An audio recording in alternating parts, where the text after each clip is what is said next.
Hello बेटा। कल हम लोग बात कर रहे थे पैराडॉक्सल स्लीप और ड्रीम्स की। पैराडॉक्सल स्लीप में कुछ जो ड्रीम्स देखे जाते हैं उसमें क्या आईबॉल में मोमेंट होता है और कैसे हम लोग किसी स्लीप के बारे में जो न्यूरोलॉजिकल जो बेसिस हैं उसको हम लोग देखते हैं। आज हम लोग बात करेंगे न्यूरल बेस ऑफ स्लीप, निद्रा के स्नायुविक आधार की। क्या न्यूरल बेस हैं जिसके आधार पे हम लोगों को नींद आती है और हम लोगों को फील होता है, इसे कैसे जाना गया, इसका कोई तो तरीका रहा होगा। तो आज हम लोग उसी पर चर्चा करेंगे, न्यूरल बेस ऑफ स्लीप पर। चलिए हम लोग चलते हैं न्यूरल बेस की तरफ। तो यहाँ जो साइकोलॉजिस्ट हैं, जो मनोवैज्ञानिक हैं, उन्होंने ऐसी जो न्यूरल बेस ऑफ स्लीप से रिलेटेड जो स्टडी थी उसको मूल रूप से दो तरीके उन लोगों ने उपयोग किए ये जानने के लिए कि इसका न्यूरल बेस है क्या, हमारी जो नींद है होती है इसका स्नायुविक आधार क्या है। इन आधारों को जानने के लिए उन्होंने दो तकनीक का उपयोग किया और ये कोई नई तकनीक नहीं है, हम लोग इसके बारे में जानते हैं। वो पहली तकनीक थी आपकी छत की तकनीकी और दूसरी तकनीक थी आपकी उद्दीपन की तकनीकी। आप लोगों को शायद याद होगा कि लर्निंग का जब भी मैं चैप्टर पढ़ा रही थी और वहाँ पे हमको जो न्यूरल बेस ऑफ थ्रस्ट या आपकी जो हंगर, मैंने इसको जो पढ़ाया था तो उस समय मैंने आप लोगों से इसकी बात की थी, छत तकनीकी और विद्युतीय उद्दीपन तकनीकी। आज भी हम लोग इसी की बात करेंगे, लेकिन यहाँ पर बात हम लोगों की थ्रस्ट की नहीं होगी, हंगर की नहीं होगी, बल्कि स्लीप की होगी। जो छत की तकनीक होती है, जो न्यूरल बेस में छत की तकनीक होती है, उसमें तंत्रिका तंत्र के किसी भाग को, जो हमारा नर्वस सिस्टम है, उसके किसी स्पेसिफिक पार्ट को छत कर दिया जाता है, यानी क्षति पहुंचाई जाती है। छत करके प्राणी जो है उसकी निद्रा की तुलना एक सामान्य प्राणी से की जाती है। कहने का अर्थ है कि जब भी हम छत की तकनीक का प्रयोग करते हैं तो उसमें नर्वस सिस्टम जो होता है, नर्वस सिस्टम के किसी स्पेसिफिक पार्ट को हम छत करते हैं और इसके बाद जो सामान्य व्यक्ति है जिसकी नर्वस सिस्टम में किसी प्रकार की कोई क्षति नहीं उत्पन्न की गई है, हम उसके साथ उसका कंपैरिजन करते हैं, यानी कंपैरेटिव स्टडी की जाती है। कंपैरिजन में हम ये देखते हैं कि जो सामान्य व्यक्ति है जिसके नर्वस सिस्टम में किसी प्रकार की कोई क्षति नहीं की गई है उसकी निद्रा में, और जिस व्यक्ति की निद्रा जो नर्वस सिस्टम है उसके नर्वस सिस्टम में किसी प्रकार की क्षति उत्पन्न की गई है, उन दोनों की नींद में क्या डिफरेंसेस हैं, क्या अंतर है, इस अंतर को जाना जाता है। तो जिस व्यक्ति के या प्राणी की जो नर्वस सिस्टम है उसमें क्षति उत्पन्न की गई है, क्षति उत्पन्न कर दी गई है नर्वस सिस्टम में, तो वहाँ उसकी जो नींद है वो कितनी प्रभावित है एक सामान्य प्राणी की नींद से। जो उसमें विचलन होगा, जो उसकी निद्रा में विचलन उत्पन्न होगा, ये मान लीजिए कि वो किसके कारण हो रहा है, नर्वस सिस्टम के उसी स्पेसिफिक पार्ट की वजह से जिसको छत किया गया है। ठीक है, यही जानने के लिए छत तकनीकी का वास्तव में उपयोग किया जाता है। जो आपकी उद्दीपन की तकनीक होती है, जो उद्दीपन की ये तकनीक होती है उसमें किसी अंग को, यहाँ भी बात वहीं आपकी आएगी, इसमें भी आपके किसी अंग को विद्युतीय या रासायनिक उद्दीपन दिया जाता है, या इलेक्ट्रिक शॉक दिया जाएगा या किसी केमिकल से उसे उद्दीप्त कराया जाएगा। तो ये रासायनिक उद्दीपन या विद्युतीय उद्दीपन दे करके जो नींद है उस पर उसके प्रभाव का अध्ययन किया जाता है। ये आपकी जो है उद्दीपन तकनीकी है। यहाँ ध्यान आपको बस यही देना है कि छत की तकनीकी होगी, उद्दीपन की तकनीक होगी। उद्दीपन की तकनीक में आपकी दो तकनीकियों का उपयोग किया जाता है, रासायनिक उद्दीपन और विद्युतीय उद्दीपन। ठीक है, ये जो इन तकनीक के से जो हम लोगों को परिणाम प्राप्त होते हैं, जो रिजल्ट मिलता है, वो कहीं न कहीं पारस्परिक रूप से अंतर्विरोध रूप में देखने को मिलता है। यानी कहीं ऐसा होता है, कहीं ऐसा नहीं है। परिणामों की जो व्याख्या होती है वो करना कठिन हो जाता है। कहीं मिल रहा है वैसा, कहीं नहीं मिल रहा है। तो ये तकनीकी होती हैं, इनमें जो अंतर्निहित आपकी कमजोरियां हैं या प्रायोगिक जो निष्कर्ष हैं उनकी वैलिडिटी कम हो जाती है, उनकी वैधता कम हो जाती है। दोनों तकनीकों के जो अतिरिक्त निद्रा के जो जैव रासायनिक निर्धारक हैं, जो इसके बायोलॉजिकल फैक्टर्स होते हैं, जो डिटरमिनेंट्स होते हैं, उनके शोध पर भी ध्यान दिया गया। इसके लिए आपके ब्लड या उससे जो दूसरे जैविक पदार्थ होते हैं उनके रासायनिक विश्लेषण की तकनीकी या अन्य जो औषधियाँ होती हैं, जो मेडिसिन होते हैं, जो ड्रग्स होते हैं, उनके इंजेक्शन लगा करके जो स्नायु होती हैं उनकी रासायनिक संरचना में एक तरह से हस्तक्षेप किया जाता है। इससे जो तकनीकी का जो बहुतायत में प्रयोग किया जाता है,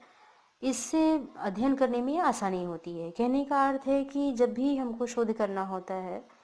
साइकोलॉजिस्ट को, तो वैसी स्थिति में वो व्यक्ति के ब्लड में या उसके किसी भी बायोलॉजिकल जो फैक्टर्स होते हैं, जो बायोलॉजिकल फ्लूइड होते हैं, उसमें किसी तरीके की रासायनिक जो एनालिसिस है उसको कराई जाएगी, या किसी आपकी मेडिसिन है या कोई ड्रग्स है तो उसकी इंजेक्शन लगा करके जो जैव रासायनिक संरचना है उसमें बाधा उत्पन्न की जाएगी,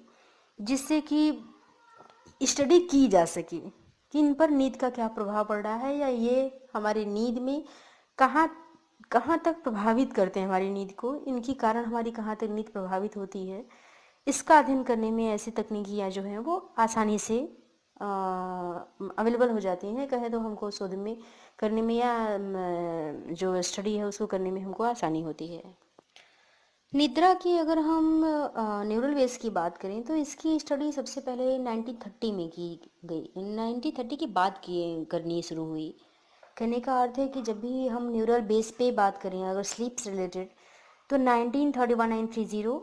उसके बाद ही शुरू हुआ। और इसमें सबसे पहले जो ब्रेमर है, ब्रेमर 1933 एंड 1954, इनके द्वारा सबसे पहला प्रयोग किया गया था और काफ़ी पुराना ये प्रयोग है, जिसमें उन्होंने जो ब्रेमर ने दो तरीके की तैयारी की थी। पहला तो ये था कि उन्होंने जो सर्वी आयुशोल है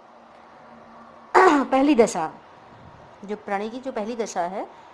उस दशा को उन्होंने सर्वी आयुशल कहा, जिसमें जो पशु है या प्राणी है उसके मस्तिष्काधार में के जो अग्रखंड थे या पश्चकाली खुली थी, उसके बीच में मस्तिष्क को काट दिया। मस्तिष्क के बीच में जो आपका अग्रखंड था और जो पश्चखंड था, जो पश्चकाली खुली थी, उसके बीच में मस्तिष्क को काट दिया गया। और जो प्रमस्तिष्क गोलार्ध था उसका संबंध मस्तिष्काधार से विच्छेदित कर दिया गया। जो मस्तिष्क का आधार था उससे संबंध विच्छेद कर दिया गया। इस तरीके से जो आपका सर्वी आयुशल था वो प्राणी की मस्तिष्कीय विद्युतीय जो आलेखन प्राप्त हो रहे थे, वो श्वेत जो पशु सो रहे हैं, जो प्राणी सो रहे हैं, उनकी समान मिला। यानी कहने का अर्थ है कि जब मस्तिष्क में आपके अग्र और पश्चकाली कुली, इन दोनों के बीच में संबंध विच्छेद किया गया और प्रमस्तिष्क गोलार्ध का भी जो संबंध है वो भी मस्तिष्काधार से विच्छेदित कर दिया गया, तो इसमें जो आपके सर्वी आयुशोल का था उसमें जो प्राणी था उसका उस समय जब मस्तिष्कीय विद्युतीय आलेखन प्राप्त किया गया, तो मस्तिष्कीय विद्युतीय आलेखन यानी यहाँ पर जो इलेक्ट्रिकल रिकॉर्डिंग थी वो सोते हुए पशु के समान मिले। जब प्राणी सोता है उस समय जो उसके मस्तिष्क के विद्युतीय आलेखन शो करते हैं, जो उसकी इलेक्ट्रिकल रिकॉर्डिंग शो करती है, वैसा मिला। साथ ही जो ऐसे प्राणी जिनको बाह्य उद्दीपन के द्वारा उद्दोलित भी नहीं किया जा सकता था, ऐसे प्राणी जिनको बाह्य उद्दीपन, किसी भी बाहरी जो उद्दीपित किया जा रहा है उसके द्वारा भी उन्हें उद्दोलित नहीं किया जा सकता था, इसमें जो दूसरा प्रकार था वो एंसीफेल आइसोल था। एंसीफेल आइसोल जिसमें उन्होंने पूरे मस्तिष्क का मेरुदंड से संबंध विच्छेद कर दिया गया। स्पाइनल कोड से ही पूरे ब्रेन का जो संबंध है वो विच्छेद कर दिया। कहने का अर्थ है कि मस्तिष्क का को उस स्थान पे काटा गया जहाँ पर आपके मेडुला और मेरुदंड मिलते हैं, जहाँ मेडुला और मेरुदंड यानी स्पाइनल कोड मिलते हैं। इस दशा में जो आपके मस्तिष्क के विद्युतीय आलेखन प्राप्त किए गए वो जागते हुए प्राणी के समान मिले। तो यहाँ जो इलेक्ट्रिकल रिकॉर्डिंग की जा रही है, जहाँ पर हम जो हमारे स्पाइनल कोड है वहाँ से जब संबंध विच्छेद किया जा रहा है ब्रेन का, तो वहाँ पर जो मस्तिष्क के विद्युतीय आलेखन है वो जागते हुए प्राणी के समान मिल रहे हैं, जबकि हम अग्र और पश्च दोनों काली कुली के बीच में संबंध विच्छेद कर रहे हैं, तो वहाँ पर हमको सोते हुए जो प्राणी है उसके समान जो मस्तिष्क के विद्युतीय आलेखन है वो प्राप्त हो रहे हैं। इस प्रयोग के दोनों दशाओं में कहने का मतलब है सर्वी आइसोल और इंसिफेल आइसोल, इन दोनों दशाओं में जो आपके मस्तिष्कीय विद्युतीय आलेखन मिले, इनका जो आधार था, उस पर ब्रेमर ने ये निष्कर्ष दे दिया कि जो मस्तिष्कीय विद्युतीय आलेखन की यह अंतर है, जो भिन्नता है, दोनों दशाओं में प्रमस्तिष्क को प्राप्त होने वाली संवेदनाओं की मात्रा से भिन्नता के कारण है। ठीक है, यहाँ कहने का अर्थ है कि जो इसमें अंतर मिला हमको, यानी मस्तिष्कीय विद्युतीय आलेखन किसी में जागते हुए के समान मिला, किसी में, कहने का मतलब है कि आपके एंसेफेल आइसोल में हमारे जागते हुए प्राणी के समान मिला और सर्वी आइसोल में सोते हुए प्राणी के समान मिला। ये आपका मस्तिष्कीय विद्युतीय आलेखन, तो इन दोनों में जो ये डिफरेंसेस शो कर रहे हैं, इसमें मस्तिष्क को प्राप्त होने वाली जो संवेदना है, इसकी मात्रा में जो अंतर है उसके कारण मिला। यानी सेंसेशन जहाँ पर डिफरेंसेस मिले, सेंसेशन के कारण ही जो आपके मस्तिष्क विद्युतीय आलेखन है वो प्राप्त किए गए। सर्वियो आइसोल में जो दशा है, सर्वियो आइसोल की जो दशा है, उसमें प्रमस्तिष्क को दृश्य एवं गंध संवेदना के अलावा कोई और संवेदना प्राप्त नहीं हो पा रही थी। जो सर्वियो आइसोल है उसमें सिर्फ दृष्टि और गंध संवेदना की ही जो संवेदना थी वो मिल पा रही थी। तो ब्रेमर ने ये तर्क दे दिया कि प्राणी जो जागृत रखने के लिए प्रमस्तिष्क को पूर्ण रूप से जो संवेदना प्राप्त होना आवश्यक है, तो ऐसी कंडीशन में जो प्राणी है उसको जागृत रखने के लिए जो प्रमस्तिष्क में संवेदना जरूरी है वो संवेदनाएं उसको मिल रही हैं। जबकि सर्वी आयुषोल जो की जो दशा थी उसमें अधिकांश जो संवेदनाएं थी, सर्वी आयुषोल की जो दशा थी उसकी अधिकांश संवेदनाएं चूंकि प्रमस्तिष्क तक नहीं जा पाई, आपकी जो सर्वी आयुषल थी उसमें प्रमस्तिष्क संवेदनाएं पहुंच ही नहीं पाई, इसलिए जो मस्तिष्कीय विद्युतीय आलेखन है, इसलिए जो मस्तिष्कीय विद्युतीय आलेखन है वह सोते हुए प्राणी के समान मिला। जबकि इंसिफेल आइसोल में आपके जागते हुए प्राणी के समान मिला हुआ है। यहाँ कहने का अर्थ है कि जो इंसिफेल आइसोल दशा है उसमें प्रमस्तिष्क को स्पाइनल की जो तंत्रिकाएं होती हैं, जो नर्वस सिस्टम है, उनसे जो मिलने वाली संवेदना है उनको छोड़ करके, क्योंकि इंसिफेल आइसोल में हमेशा स्पाइनल कोड को ही काट करके अलग किया गया था ब्रेन से, तो यहाँ जब आपके स्पाइनल कोड को काट करके अलग कर दिया गया तो वहाँ जो स्पाइनल से मिलने वाली आपकी संवेदनाएं थी वो संवेदनाएं मस्तिष्क तक नहीं पहुँच पा रही थी। तो उन संवेदनाओं के मस्तिष्क तक न पहुंचने के कारण जो संवेदनाएं आपकी संवेदी जो अन्य सूचनाएं थी जो मस्तिष्क में सीधे पहुंच रही थी उनको छोड़कर के सभी पहुंच रही थी। तो इससे एक तरह से कहें तो जो मस्तिष्क की विद्युतीय आलेखन है इसी कारण से आपके जागृतावस्था का प्राप्त हुआ, क्योंकि मस्तिष्क में बाहर की संवेदनाएं तो मिल रही थी लेकिन जो आपकी स्पाइनल कोड से संवेदनाएं जा रही थी वही बस रुक गई, क्योंकि वहां पर स्पाइनल कोड को काट दिया गया, तो स्पाइनल कोड से सूचनाएं आपकी मस्तिष्क को नहीं जा पा रही थी। तो जो स्पाइनल कोड से सूचनाएं नहीं जा पा रही थी सिर्फ उनको छोड़ करके बाकी सारी संवेदनाएं मिल रही थी, इसलिए जो मस्तिष्कीय विद्युतीय आलेखन था वो आपका जागृतावस्था के समान प्राप्त हुआ। ब्रेमर के जो रिजल्ट थे वो ये शो करने लगे कि निद्रा को एक निष्क्रिय गोचर माना जा सकता है। कहने का अर्थ है कि निद्रावस्था और जागृतावस्था के लिए मस्तिष्क को प्राप्त होने वाली जो संवेदनाएं हैं, निद्रा में जो निद्रावस्था और जागृतावस्था के लिए ये जरूरी है कि मस्तिष्क को जो प्राप्त होने वाली संवेदनाएं हैं उनकी मात्रा का निर्धारण होता रहे। कहने का अर्थ है कि निद्रावस्था जागृतावस्था के लिए मस्तिष्क को जो प्राप्त होने वाली संवेदना है उसकी मात्रा महत्वपूर्ण है। जितनी मात्रा में हमको संवेदनाओं की प्राप्ति होगी उसी संवेदनाओं की मात्रा के आधार पर हम ये तय कर सकते हैं कि व्यक्ति जागृतावस्था में है या सुप्तावस्था में है। इसे ही नींद का निष्क्रिय सिद्धांत कहा गया है। यहाँ ध्यान दीजिएगा क्योंकि ये आपकी कंपटीशन से रिलेटेड क्वेश्चन है। तो यहाँ जो ब्रेमर का रिसर्च था उन्होंने बस यही कहा कि जब भी हम निद्रावस्था या जागृतावस्था का हमको अगर जज करना होगा कि व्यक्ति निद्रावस्था में है या जागृतावस्था में है, तो वैसी स्थिति को जानने के लिए मस्तिष्क से प्राप्त होने वाली जो संवेदनाएं हैं वो महत्वपूर्ण है। संवेदनाएं अगर हमको प्राप्त हो रही हैं तो इसका मतलब कि हम जागृतावस्था में हैं, संवेदनाएं हमको कम मात्रा में प्राप्त हो रही हैं इसका मतलब हम सुप्तावस्था में हैं। इसीलिए इस जो ये सिद्धांत है आपका न्यूरल बेस स्लिप का, इंसिफेल आइसोल और सर्वियो आइसोल का, ये निष्क्रिय सिद्धांत के नाम से जाना गया। अब हम चलते हैं जालीय संरचना की तरफ। जो नींद का रेटिकुलर स्ट्रक्चर है,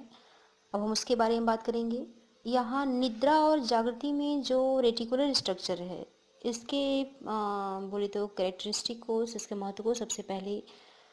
स्टडी किया गया मोरूजी और मैगाउन 1949 के द्वारा। तो मोरूजी और मैगाउन ने जो अपने स्टडी की और जो उन्होंने एक्सपेरिमेंट किया, अपने इस एक्सपेरिमेंट के आधार पे उन्होंने जो रेटिकुलर स्ट्रक्चर है उसके पर एक सिद्धांत बनाया, और सिद्धांत को प्रतिपादित जो उन्होंने किया, उस सिद्धांत से बहुत कुछ जो फिजियोलॉजिस्ट हैं उनको बहुत कुछ मिला, जिसमें उन्होंने ये दिखाने की कोशिश की कि जो आपका रेटिकुलर स्ट्रक्चर है उसके उस भाग को, जो रेटिकुलर स्ट्रक्चर है उसके उस भाग को अगर विद्युतीय उद्दीपन दिया जाए जो मध्य मस्तिष्क में होता है, यहाँ रेटिकुलर स्ट्रक्चर के वो भाग जो मिड आपके ब्रेन में होता है। यहाँ ध्यान देना होगा कि हम ब्रेन के स्पेसिफिक सेंट्रल नर्वस सिस्टम की बात करेंगे, जिसमें आपका मिड ब्रेन है, वहाँ पर चलेंगे रेटिकुलर स्ट्रक्चर के दौरान। तो यहाँ जब जालीय संरचना के अंतर्गत उस भाग को विद्युतीय उद्दीपन दिया गया जहाँ पर आपका मिड ब्रेन होता है, उसमें विद्युतीय उद्दीपन दिया गया। तो उद्दीपन उस अवस्था में दिया गया जब प्राणी का मस्तिष्कीय जो विद्युतीय आलेखन है वो निद्रावस्था का था। कहने का अर्थ है कि जब प्राणी सो रहा था या उसकी मस्तिष्क का जो मस्तिष्कीय विद्युतीय आलेखन है, यानी कहने का अर्थ है कि जो स्लीप में आपकी जो इलेक्ट्रिकल रिकॉर्डिंग थी वो ये शो कर रहा था कि प्राणी निद्रावस्था में है, उस समय विद्युतीय उद्दीपन दिया गया मिड ब्रेन में। ठीक है, तो उद्दीपन देते ही, जब भी मिड ब्रेन में उस समय उद्दीपन दिया गया जिस समय मस्तिष्कीय विद्युतीय आलेखन निद्रावस्था का था, तो वैसी स्थिति में जब उद्दीपन दिया गया तो उद्दीपन देते ही जो मस्तिष्कीय विद्युतीय आलेखन है उसमें निम्न विभव की असमकालिक व अधिक आवृत्ति की तरंगें दिखाई देने लगी। कहने का अर्थ है कि जब उद्दीपन दिया गया तो उद्दीपन देने से पहले जो मस्तिष्कीय विद्युतीय आलेखन है वो निद्रावस्था का था, लेकिन उद्दीपन देते ही जो मस्तिष्कीय विद्युतीय आलेखन था उसमें निम्न विभव की असमकालिक व और अधिक आवृत्ति की तरंगें दिखाई देने लगी। ये सिम्टम्स किसका है? जागृतावस्था का। ये लक्षण आपका जागृता अवस्था का है, जबकि उद्दीपन दिया देने से पहले जो लक्षण था वो क्या शो कर रहा था? निद्रावस्था का। लेकिन उद्दीपन देते ही आपका लक्षण जो है शो करने लगा आपका जागृतावस्था का, जिससे ये आपका कहें तो प्रूफ हो जाता है कि जो मिड ब्रेन है उसमें स्थित जो रेटिकुलर स्ट्रक्चर है वो उस अवस्था का महत्वपूर्ण अंग है जो प्राणी को जागृत व सजग बनाए रखने के लिए कार्य करती है। क्लियर हो रहा है यहाँ पे? कहने का अर्थ है कि जो मोरूजी मैगाउन थे उन्होंने जो रिसर्च किया उस रिसर्च में उन्होंने जो मस्तिष्क में आपकी रेटिकुलर स्ट्रक्चर थे उसके स्पेसिफिक पार्ट मिड ब्रेन में उन्होंने विद्युतीय उद्दीपन दिया, और उस समय विद्युतीय उद्दीपन दिया जिस समय आपका मस्तिष्क विद्युतीय आलेखन शो कर रहा था निद्रावस्था का। लेकिन जैसे ही मस्तिष्क में उद्दीपन दिया गया, विद्युतीय उद्दीपन जैसे ही दिया गया, तो मस्तिष्क का विद्युतीय आलेखन निम्न विभव की असमकालिक और अधिक जो आवृत्ति की थी वो तरंगे दिखाई देने लगी, और ये लक्षण आपका था जागृतावस्था का। यानी जब दिया गया तो निद्रावस्था का, और जब देने से पहले निद्रावस्था का, और जब उद्दीपन दिया गया तो उस समय जागृतावस्था का। ये लक्षण दिखाई देना यही शो कर देता है कि जो मिड ब्रेन है उसमें जो स्थित आपके रेटिकुलर स्ट्रक्चर होते हैं वो उस अवस्था के लिए महत्वपूर्ण होते हैं। यानी प्राणी को जागृत व सजग बनाए रखने के लिए रेटिकुलर जो स्ट्रक्चर है वो महत्वपूर्ण कार्य कर रही है। जबकि ब्रेमर की अगर हम बात करें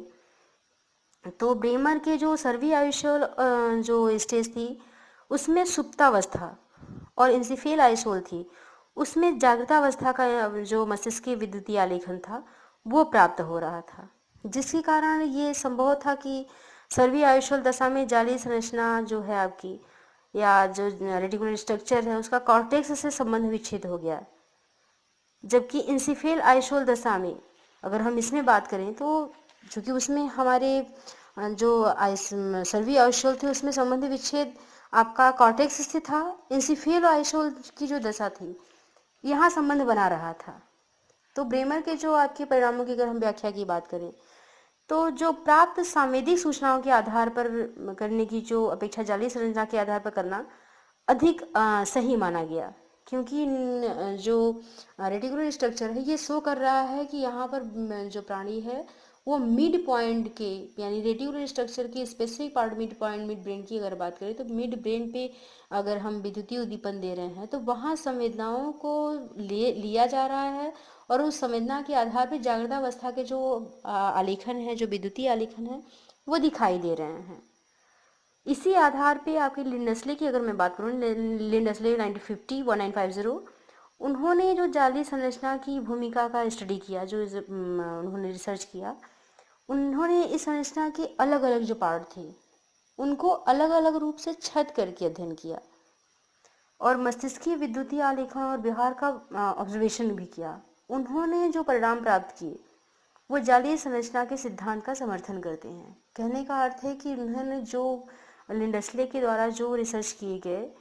वो रिसर्च, हाँ ये आपको बता दूं कि लिंडसले ने जो रिसर्च किया था वो बिल्लियों पर किया था। तो उन्होंने भी जो इसके स्पेसिफिक पार्ट को डैमेज करके या छद करके जो उन्होंने रिसर्च में लिया, वो भी आपकी जो रेटिकुलर स्ट्रक्चर की जो थ्योरी थी इसे ही सपोर्ट करती रही। लेकिन कुछ ऐसे भी परिणाम प्राप्त हुए जो आपके ये रेटिकुलर जो स्ट्रक्चर का जो सिद्धांत था उसके सामान्यीकरण पे एक तरह से क्वेश्चन मार्क लगा दिया, क्योंकि कुछ ऐसे भी प्रयोग हुए जिसमें कि उद्दीप्त करने के लिए स्पेसिफिक मेडिसिन को लिया गया, औषधियों को लिया गया, और साथ ही तंत्रिका तंत्र पर उसके प्रभाव का भी अध्ययन किया गया। तो जो ऐसी औषधियाँ थी जो तंत्रिका तंत्र पर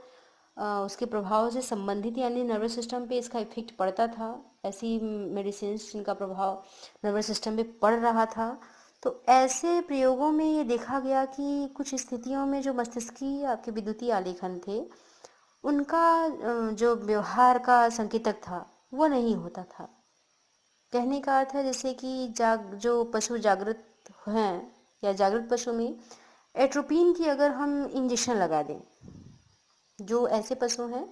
जो जागृतावस्था में हैं, तो उनको अगर हम एट्रोपिन की अगर इंजेक्शन लगा देते हैं तो जो व्यवहार है वो जागृत, सजग और सक्रिय प्रकार का होगा, सिर्फ एट्रोपिन की इंजेक्शन लगा देने से। ठीक, लेकिन जो मस्तिष्कीय विद्युतीय आलेखन है उसमें जो इलेक्ट्रिकल रिकॉर्डिंग हमको मिल रही है वो मिल रही है सुप्तावस्था की तरह, लेकिन जो हमारा प्राणी है वो सजग है और जागृतावस्था में सक्रिय प्रकार का है। ये सिर्फ किसके कारण हो रहा है? एट्रोपिन की इंजेक्शन की वजह से। तो यहाँ अगर हम एट्रोपिन का इंजेक्शन किसी प्राणी को लगा रहे हैं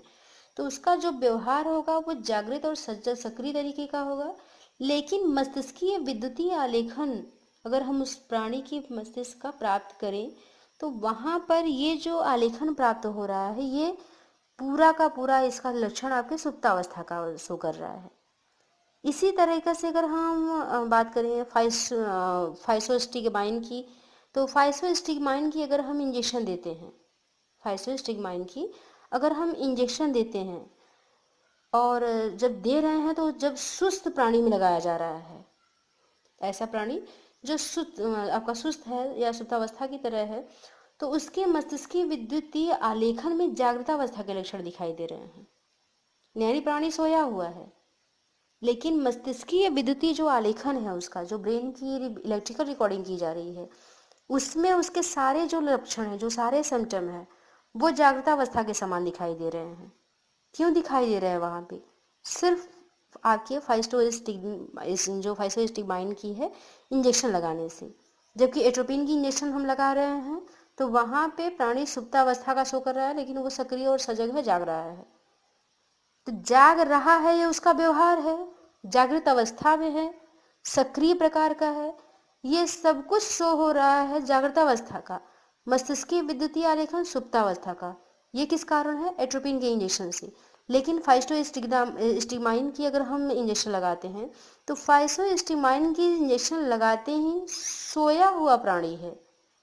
ठीक, और उसके मस्तिष्कीय विद्युतीय आलेखन है वो जागृत अवस्था की तरफ मिल रहे हैं और जागृतावस्था के सारे लक्षण दिखाई दे रहे हैं। लेकिन प्राणी यहाँ जो व्यवहार कर रहा है वो सुप्तावस्था का, यानी यहाँ प्राणी सोया हुआ है, लेकिन मस्तिष्कीय विद्युतीय आलेखन जो है वो इसके विपरीत प्राप्त हो रहा है। ये जो आपके ड्रग्स हैं, ये जो आपकी मेडिसिन है, ये आपकी जो नर्वस सिस्टम में स्पेसिफिक पार्ट वहाँ के मैं बात करूँगी जहाँ आपके न्यूरॉन्स जो है सिनेप्टिक ट्रांसमीटर को क्रॉस करते हैं या सिनेप्सिस को क्रॉस करते हैं, तो यहाँ जो न्यूरोट्रांसमीटर को प्रभावित करने वाली मेडिसिन है, उनके कारण ऐसे व्यवहार दिखाई दे रहे हैं। ये जो औषधियाँ हैं आपकी एट्रोपिन है या फाइसोस्टिकडामाइन है, ये जो मेडिसिन है ये स्नायु जो संधि प्रसारक हैं उनको प्रभावित कर देती हैं, यानी सिनेप्टिक क्लेफ्ट भी वास्तव में इनका कार्य वहीं पर हो रहा है, सिनेप्टिक क्लेफ्ट पे स्पेसिफिक न्यूरोट्रांसमीटर पे भी फंक्शन कर रही हैं। तो इनके न्यूरोट्रांसमीटर पे कार्य करने के कारण जो मस्तिष्कीय विद्युतीय आलेखन है वो हमें अलग अलग प्रकार का प्राप्त हो रहा है। तो मस्तिष्कीय विद्युतीय आलेखन में जो आपकी एट्रोपिन है, इसके इंजेक्शन से आपकी जागृतावस्था की और इसकी जो आपके फाइसोस्टिकडामाइन की अगर बात करें तो उससे सुप्तावस्था के जो आपकी लक्षण प्राप्त हो रहे हैं, ये लक्षण आपके सिर्फ जो न्यूरोट्रांसमीटर हैं उनमें कहें तो एक तरह से विचलन के कारण ऐसा हो रहा है। ये जो आपकी जालीय संरचना है जो इसमें शो किया जा रहा है, रेटिकुलर स्ट्रक्चर की बात कर रहे हैं, तो रेटिकुलर स्ट्रक्चर चाहे जिस प्रक्रिया से जागृतावस्था उत्पन्न करती हो, इसमें जो आपके न्यूरोट्रांसमीटर हैं उनकी भूमिका जो है वो महत्वपूर्ण होती है। कहने का अर्थ है कि जब भी हम रेटिकुलर स्ट्रक्चर की बात करेंगे और वहाँ पर हमारे जो मस्तिष्कीय विद्युतीय आलेखन है, तो यहाँ मस्तिष्कीय विद्युतीय आलेखन अगर जागृतावस्था के समान प्राप्त हो रहा है या सुप्तावस्था के तरफ प्राप्त हो रहा है, तो यहाँ पर जो मेडिसिन की हम इंजेक्शन दे रहे हैं, चाहे एट्रोपिन की दें चाहे फाइसोस्टिकडामाइन की दें, हम जिस मेडिसिन की इंजेक्शन दे रहे हैं उनका प्रभाव सीधा न्यूरोट्रांसमीटर पे पड़ रहा है, और न्यूरोट्रांसमीटर पे पड़ने के कारण जो संधि प्रसारक है उन पे पड़ने के कारण हमारे जो मस्तिष्क के विद्युतीय आलेखन है वो विपरीत अवस्था के लक्षणों को शो कर रहे हैं। इसके अतिरिक्त एक और निष्कर्ष ये भी मिला है कि जो व्यवहारगत और मस्तिष्कीय विद्युतीय आलेखन के जो संकेत होते हैं इसमें हमेशा सहसंबंध मिले ये आवश्यक नहीं है। आपके जो भी, क्योंकि यहाँ पर जो भी मिल रहा है तो यहाँ कहें तो ऋणात्मक सहसंबंध है, लक्षण व्यवहार में प्रदर्शित हो रहा है आपका जागृतावस्था का, लेकिन जो प्राणी व्यवहार कर रहा है वो सुप्तावस्था का। इसके विपरीत भी हो रहा है कि निद्रावस्था का आपके मस्तिष्क के विद्युतीय आलेखन प्राप्त हो रहा है, प्राणी जागृतावस्था में है। तो यहाँ कहने का अर्थ है कि जो व्यवहारगत और मस्तिष्कीय विद्युतीय आलेखन है, इनके जो संकेत हैं इनमें हमेशा सहसंबंध मिलता रहे ये ज़रूरी नहीं है। कभी कभी इनके बीच में कोई किसी प्रकार का न धनात्मक सहसंबंध होगा न ऋणात्मक सहसंबंध होगा। कहने का अर्थ है कि शून्य सहसंबंध में ही होने की संभावनाएं हैं। अगर हम आगे बात करें एडामेज की, एडामेज 1959 ने, तो उन्होंने भी एक रिसर्च किया जिसमें उन्होंने निद्रा और जागृति में जो जालीय संरचना है उसके महत्व पर उन्होंने प्रश्न चिन्ह लगा दिया। कहने का अर्थ है कि इन्होंने जो आपकी रेटिकुलर स्ट्रक्चर है इस पर उन्होंने जागृति और निद्रा से संबंधित जो शोध किए, उन्होंने काफ़ी डीप शोध किया और उन्होंने इसके कई चरण को देखा। तो प्रयोग में जो जालीय संरचना को कई चरणों में देखा गया, उसमें उन्होंने जालीय संरचना की, कहने का अर्थ है कि जो रेटिकुलर स्ट्रक्चर है उसके कई स्टेप में उसको छत किया, और कई स्टेप में छत करने के बाद एक एक स्टेप में इसके थोड़े से भाग को छत करके पशु को कुछ समय के लिए पुनर्प्राप्ति करने के लिए छोड़ दिया। इनके जो शोध थे वो काफ़ी अलग प्रकार के थे। तो इन्होंने जो शोध किया उसमें उन्होंने कई चरणों में उसको छत किया, और छत जो एक चरण में उन्होंने जो रेटिकुलर स्ट्रक्चर था उसके थोड़े से पार्ट को छत किया, फिर इसके बाद जो प्राणी था उसका व्यवहार का उन्होंने ऑब्जर्वेशन करना शुरू किया। ऑब्जर्वेशन करने के बाद उन्होंने उसे स्पॉन्टेनियसली रिकवरी के लिए कुछ समय के लिए छोड़ दिया। तो जो स्पॉन्टेनियस रिकवरी उनको मिली, इसके आधार पर फिर उन्होंने दूसरे पार्ट को छत किया, यानी उन्होंने कई स्टेप में इसको छत किया। इस तरह के जो कई चरणों में धीरे धीरे पूरी जाली संरचना को जो उन्होंने छत कर दिया, ऐसे जो प्राणी थे उनमें सामान्य जो प्राणी थे उनकी तरह जागृता अवस्था और जो जागरूकता थी वो मिला। ये आपके रिजल्ट ये शो कर दिए कि जो जागृतावस्था है उसको बनाए रखने के लिए जाली संरचना का रहना आवश्यक नहीं है। यहाँ कहने का अर्थ ये है कि जो एडामेज ने अपनी रिसर्च की, उन्होंने जो रेटिकुलर स्ट्रक्चर था उसके थोड़े से पार्ट को छेद किया पहले, इसके बाद उसका प्रभाव उन्होंने निद्रावस्था और जागृत अवस्था पर देखा। इसके बाद उन्होंने उसके थोड़े से और पार्ट को छेद किया, आगे बढ़ाया, और इसके बाद ऑब्जर्वेशन करना शुरू किया कि निद्रा और जागृति में क्या प्रभाव पड़ रहा है। फिर इसके बाद उन्होंने प्राणी को कुछ समय के लिए स्पॉन्टेनियस रिकवरी के लिए छोड़ दिया कि क्या वो जो छेद किए गए पार्ट थे उसके जो लक्षण थे वापस प्राणी में आ सकते हैं। और इसी तरीके से उन्होंने कई चरण में, कई स्टेप में रेटिकुलर स्ट्रक्चर को छेद करने की कोशिश की और छेद किया। तो जो ये कई स्टेप में उन्होंने धीरे धीरे पूरे रेटिकुलर स्ट्रक्चर को छेद कर दिया। ऐसे में जो पशु थे या जो प्राणी थे वो सामान्य प्राणियों की तरह हैं, जो सामान्य पशु थे और जो छेद किए गए पशु थे उन्हीं की तरह वो जागृत भी रहते थे और वैसे ही वो सजग भी रहते थे। जिससे कि ये रिजल्ट मिला कि जागृतावस्था को बनाए रखने के लिए रेडिकुलर स्ट्रक्चर का रहना आवश्यक नहीं है। तो यहाँ पर एक तरह से आपके जो इससे पहले के जो रिसर्चेज हुए थे उसका कहें तो खंडन किया गया। यानी कि जो उन्होंने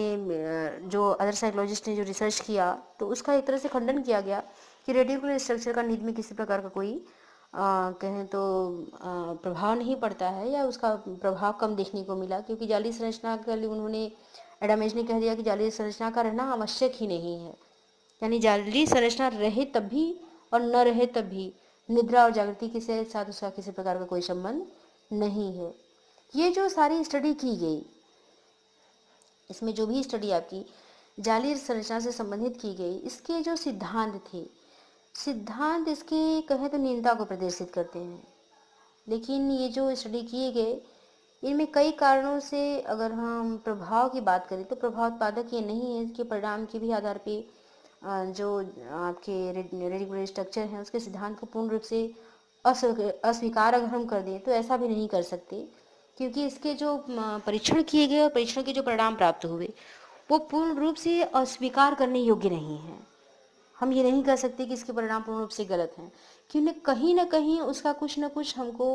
एविडेंस मिला, उसका साक्ष्य मिला, तो पूर्ण रूप से हम इसको अस्वीकार नहीं कर सकते। हाँ, कुछ ऐसी जो शोध हुए हैं जिनके शोध पर, जैसे कि एडामेज का ये शोध हुआ तो एडामेज ने जो पार्ट वाइज छद किया तो यहाँ पर उनके पार्ट वाइज छद का तो प्रभाव पड़ा और इससे ये देखने को मिला कि जो रेडिकुलर स्ट्रक्चर है उसमें किसी प्रकार का प्रभाव नहीं पड़ रहा है। साथ ही शोधकर्ताओं को जब आपके रेडिकुलर स्ट्रक्चर की भूमिका का ज्यों का त्यों मान लेने में कठिनाई हुई। कारण, क्योंकि रेटिकुलर स्ट्रक्चर कहीं ना कहीं अपनी भूमिका को पूरा करता ही है और नींद में इसकी कहीं ना कहीं भूमिका है। इससे पहले जो शोध हुए हैं आखिर उस पर कोई ना कोई परिणाम हमको मिले और परिणाम पूर्णतः वैलिड मिले हैं, तो हम ये नहीं कह सकते कि हमारी निद्रा और जागृति में रेटिकुलर स्ट्रक्चर का किसी प्रकार का कोई हाथ नहीं है। लेकिन कुछ ऐसे शोध हुए हैं जहाँ पर रेटिकुलर स्ट्रक्चर का ये भी माना गया कि इसकी आवश्यकता ही नहीं है, इसके न रहने पर भी प्राणी में जागृतावस्था या सुप्तावस्था की स्थिति को उत्पन्न किया जा सकता है। लेकिन इसमें कहने का अर्थ है कि जो आपका रेटिकुलर स्ट्रक्चर है इस सिद्धांत में कहें तो एक संशोधन करने की आवश्यकता महसूस की गई और संशोधन को प्रस्तुत पेश किया गया। निद्रा और जागृति में अगर हम ब्रेन में स्पेसिफिक पार्ट फोर ब्रेन के थैलेमस की बात करें तो थैलेमस में जो निद्रावृत्ति जागृति की बात है उसमें थैलेमस की जो भूमिका है वो देखा गया, लेकिन कुछ जो स्नायु केंद्र हैं उनकी अपेक्षा थैलेमस को उतना महत्वपूर्ण नहीं माना गया है। इस पर काफ़ी रिसर्च हुए हैं जिसमें कि आपके डेम्पसी और मॉरिसन ने अपना रिसर्च किया और उन्होंने प्रयोज्य बनाया था, सब्जेक्ट बनाया बिल्लियों को, जिसमें उन्होंने जो मध्य थैलेमस है उसको विद्युतीय उद्दीपन दिया। जो मध्य थैलेमस है उसको विद्युतीय उद्दीपन दिया और पाया कि उद्दीपन देने के समय जो कॉर्टेक्स से प्राप्त होने वाला आपका मस्तिष्कीय विद्युतीय आलेखन था, जो इलेक्ट्रिकल रिकॉर्डिंग थी ब्रेन की, वो वैसा ही था जैसा कि सामान्य निद्रा काल में पाया गया। कहने का अर्थ है कि जब बिल्लियों को के जो मध्य हाइपोथैलेमस है उसको इलेक्ट्रिक शॉक दिया गया, तो उस समय ये पाया गया कि उद्दीपन देने के समय जो कॉर्टेक्स से प्राप्त होने वाला आपका मस्तिष्कीय विद्युतीय आलेखन था, वो वैसा ही था जैसा सामान्य निद्रा काल में होता है। इसके साथ ही इस पे जो अदर रिसर्च किए गए उसमें देखा गया कि मध्य थैलेमस को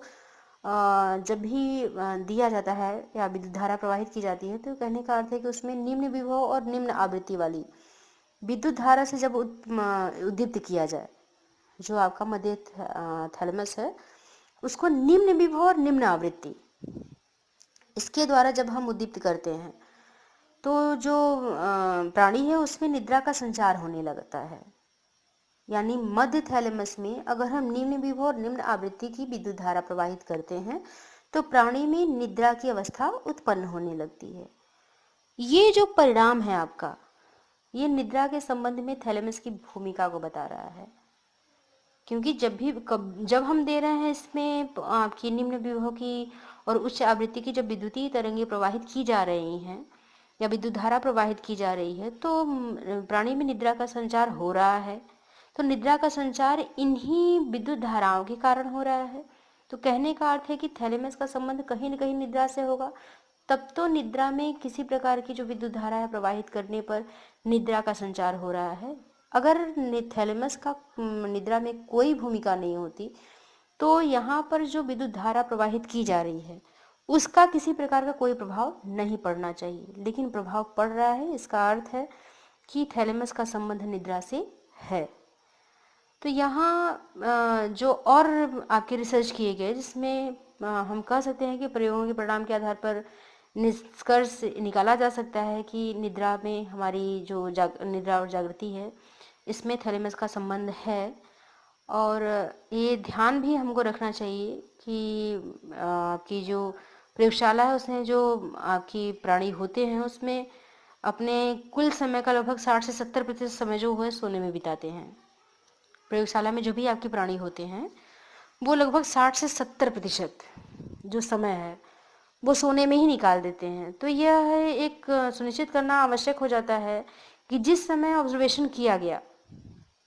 वो निद्रा उनकी स्वाभाविक निद्रा थी या प्रायोगिक निद्रा थी। क्योंकि जब भी हम